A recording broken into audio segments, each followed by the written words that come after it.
SC వర్గీకరణను వెంటనే రాష్ట్ర ప్రభుత్వం అమలు చేయాలని చిందు హక్కుల పోరాట సమితి రాష్ట్ర అధ్యక్షులు గడ్డం వెంకటేశ్వరరావు అన్నారు. జయశంకర్ భూపాలపల్లి జిల్లా కేంద్రంలో మీడియా సమావేశం నిర్వహించారు. ఈ సందర్భంగా మాట్లాడుతూ దళితుల్లో వెనుకబడ్డ కులాలను గుర్తించి వారికి రిజర్వేషన్ ఫలాలు అందే విధంగా ప్రభుత్వం చర్యలు తీసుకోవాలని కోరారు.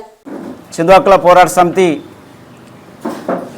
రాష్ట్ర అధికార ప్రతినిధి రమేష్ గారికి, తెలంగాణ చిందు హక్కుల పోరాట సమితి రాష్ట్ర ప్రధాన కార్యదర్శి తిరుపతి గారికి, జిల్లా అధ్యక్షులు గడ్డం పున్నం చంద్ర గారికి, అలాగే ఇక్కడికి విచ్చేసినటువంటి నాయకులందరికీ కూడా పేరు పేరున ధన్యవాదాలు తెలియజేస్తూ, మరి ముఖ్యంగా ప్రెస్ మిత్రులందరికీ కూడా ప్రత్యేకమైనటువంటి ధన్యవాదాలు తెలియజేస్తున్నాం.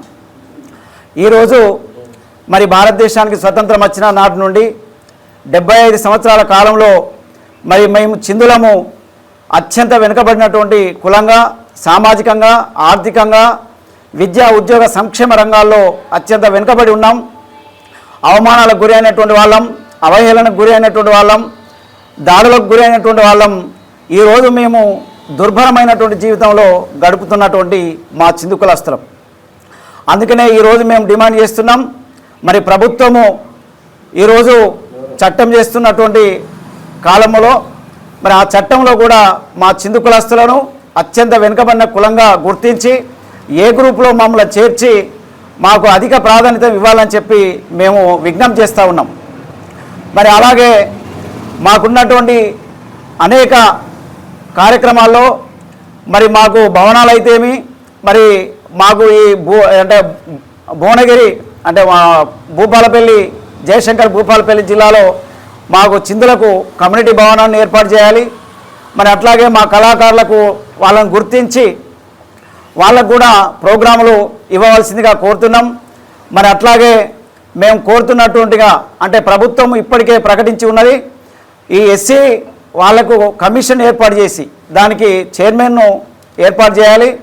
ఆ చైర్మన్ కూడా మా ఉపకులాల నుంచి కూడా ఏర్పాటు చేయాలని చెప్పి మేము డిమాండ్ చేస్తున్నాం. అట్లాగే ఆ కమిషన్కు సంబంధించి వాటికి కూడా కోట్ల రూపాయలను ప్రభుత్వం వెచ్చించి వాటికి సంబంధించి కూడా మా సంక్షేమానికి ఆ నిధులను మరి ప్రకటించాలి. అట్లాంటి డిమాండ్తోనే మేము ఈరోజు వచ్చినాం. అట్లాగే ఈ కార్యక్రమం అయిపోయిన వెంటనే మేము అంబేద్కర్ గారికి పూలమాల వేసి వారికి కూడా జోహర్లు అర్పించాలని చెప్పి కూడా మేము అనుకుంటున్నాం. ఆ కార్యక్రమం కూడా పూర్తి చేస్తాం.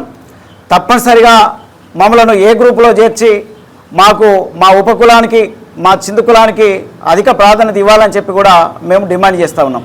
ఈరోజు తెలంగాణ ప్రాంతంలో అక్కడక్కడ జీవిస్తున్నటువంటి కుటుంబాలు ఉన్నాయి. నిదారణకు గురై అసలు తినడానికి తిండి లేక, ఉండడానికి భూమి లేక చాలా దుర్భరమైనటువంటి పరిస్థితులు ఎదుర్కొంటున్నారు.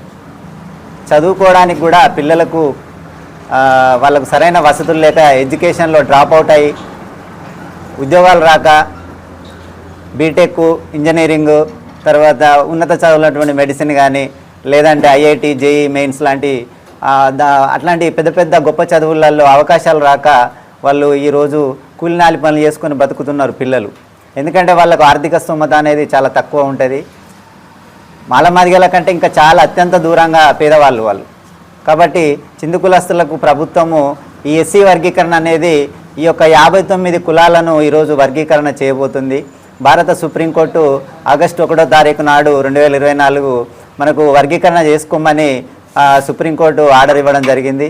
దాంట్లో బాగానే రాష్ట్ర ప్రభుత్వం ఈరోజు మనకు వర్గీకరణ అంశం మీద ఏకసభ్య కమిషన్ షమీం అఖ్తర్ గారి ఆధ్వర్యంలో జస్టిస్ వాళ్ళు కమిషన్ వేయడం జరిగింది. ఆ కమిషన్ కూడా మేము చాలాసార్లు కలిసి మా యొక్క స్థితిగతులు, జీవన విధానం, మా యొక్క సాంస్కృతిక సాంప్రదాయాలన్నింటినీ కూడా తెలియపరచడం జరిగింది. మేము చిందు కులస్తులం. గత 30 సంవత్సరాల కాలం నుండి మా తల్లిదండ్రులు కూడా యాచక వృత్తిని నమ్ముకొని మరి యక్షగాన కళల్ని పోషిస్తూ మరి రంగస్థలం మీద రారాజులుగా ఉంటూ ఇంటికొస్తే భిక్షగాల పరిస్థితిలో ఉంటూ మరి అనేకమైనటువంటి ఇబ్బందులు పడుతూ మా పిల్ల జిల్లాలందరినీ సాదుకుంటూ కాయకష్టం చేసి కన్నీళ్లు దిగమింగుకొని మరి అప్పటి నుంచి ఇప్పటి వరకు వస్తున్నటువంటి మా తల్లిదండ్రుల మరి ఆశలు కూడా అడియాసలు అయిపోతున్నాయి. మాకు మరి వెనుకబడిన కులాలలో చిందు కులస్తులు చాలా వెనుకబడిన వాళ్ళు. అనాదిగా అప్పటి నుంచి ఇప్పటి వరకు కూడా మా యొక్క జీవన విధానం కానీ, మా స్థితిగతులు కానీ, మా బతుకుదెరువు కానీ, మా యొక్క ఆలోచన విధానం కూడా ఎలాంటిది మారకుండా మా పిల్లలు కూడా ఎలాంటి ఉన్నత చదువులు మిన్నగా డిగ్రీలు పొందని పరిస్థితిలో ఉంటూ మరి అనేకమైనటువంటి ఇబ్బందులు పడుతున్న క్రమంలో కూడా గత 30 సంవత్సరాల కాలం నుంచి జరుగుతున్నటువంటి ఎస్సీ వర్గీకరణ పోరాటం అంచెలంచెలుగా ఉధృతం చేస్తూ మరి అతలాకుతలమవుతూ మరి చాలా వివక్షకు గురై మేమంతా మరి ఇబ్బంది పడుతూ అవమానాలు పడుతూ కన్నీళ్లు పర్యంతమవుతూ మరి నిలుస్తుంటే నీళ్లు పోసే పరిస్థితుల నాటి నుండి ఇప్పటి వరకు కూడా మేము అనేకమైనటువంటి సమస్యలు ఎదుర్కొంటూ వివక్షలు ఎదుర్కొంటూ అనగారిన కుటుంబాలుగా దారిద్ర్య రేఖకు దిగువనుంటూ మా కుటుంబాలను పోషించుకుంటూ కూలీనాలు చేసుకుంటూ ముందుకు వస్తున్న ఈ తరుణంలో మరి మొన్న ఇచ్చినటువంటి సుప్రీంకోర్టు తీర్పు మేరకు మరి ఎస్సీ వర్గీకరణ మరి ఇవాళ ఒక కొలికి వచ్చే పరిస్థితి ఉన్న క్రమంలో మరి మా యొక్క పోరాట ఫలితాలను ఇవాళ మేము చవిచూద్దాం అనుకున్నటువంటి ఈ కళలు నెరవేరుతున్నాయన్న ఈ పరిస్థితులలో కూడా మరి ఎస్సీ వర్గీకరణ జరగడానికి సిద్ధంగా ఉంది.